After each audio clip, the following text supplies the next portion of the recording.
சுற்றுச்சூழல் பாதுகாப்பை மேம்படுத்த கோரிக்கை எழும் சூழலில் தமிழ்நாடு அரசு முக்கியமான முன்னெடுப்பை கையில் எடுத்துள்ளது. என்ன அது?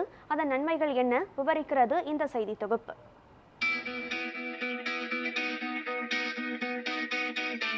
புகையை கக்கிக் கொண்டு போகும் வாகனங்கள், மூச்சு திணற வைக்கும் போக்குவரத்து பயணங்கள் மனிதர்களை மட்டுமல்ல இயற்கைக்கும் இடையூறாக மாறியுள்ளன இன்றைய மாநகர பேருந்துகளின் நிலை. பேருந்துகளில் இருந்து வெளியேறும் கரும்புகை இயற்கைக்கும் மனிதர்களுக்கும் பகையாக உருவெடுத்து வரும் சூழலில் இதற்கு மாற்று ஏற்பாடு என்ன என்பதை ஆராய்ந்து வரும் தமிழ்நாடு அரசு தற்போது விடையை கூறி களத்திலும் இறங்கியுள்ளது.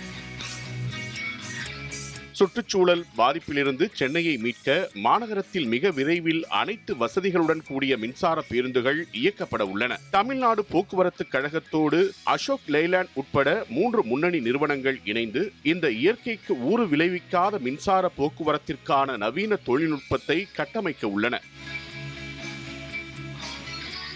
சென்னையின் பின்தங்கிய பகுதியாக விமர்சிக்கப்படும் யாசர்பாடி MKB நகர் பேருந்து நிலையத்தில் இருந்தே இந்த நவீன மின்சார பேருந்துகள் தனது வரலாற்று பயணத்தை தொடங்க உள்ளன. 39 இருக்கைகள், மாற்றுத்திறனாளிகள் அமர்ந்து பயணிக்க வசதியாக 6 நவீன இருக்கைகள் என முதற்கட்டமாக 120 மின்சார பேருந்துகளுடன் நவீன ஹைடெக் தொழில்நுட்பத்தில் பேருந்துகள் தயாராகி கொண்டு இருக்கின்றன.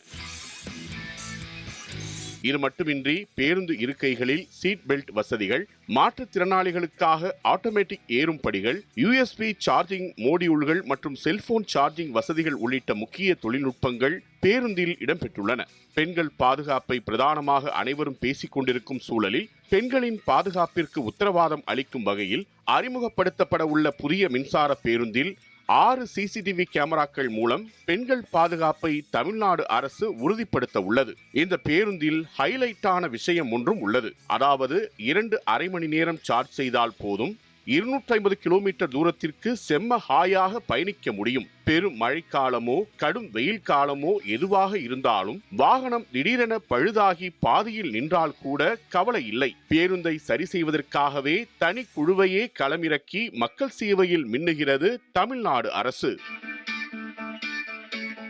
இந்த செயல்பாடு ஸ்விட்ச் ஹிந்துஜா குழுமம் சார்பில் நகர போக்குவரத்து துறையுடன் இணைந்து செயல்படுத்தப்படுகிறது. 12 ஆண்டுகளுக்கு ஒப்பந்தம் செய்யப்பட்டுள்ள இந்த திட்டம் சென்னை மாநகர போக்குவரத்தை ஒரு புதிய இயங்குமுறையில் முன்னெடுத்து செல்லும் என எதிர்பார்க்கப்படுகிறது. நியூஸ் 7 தமிழ் செய்திகளுக்காக செய்தியாளர் ரஃபிக்குடன் பரசுராம்.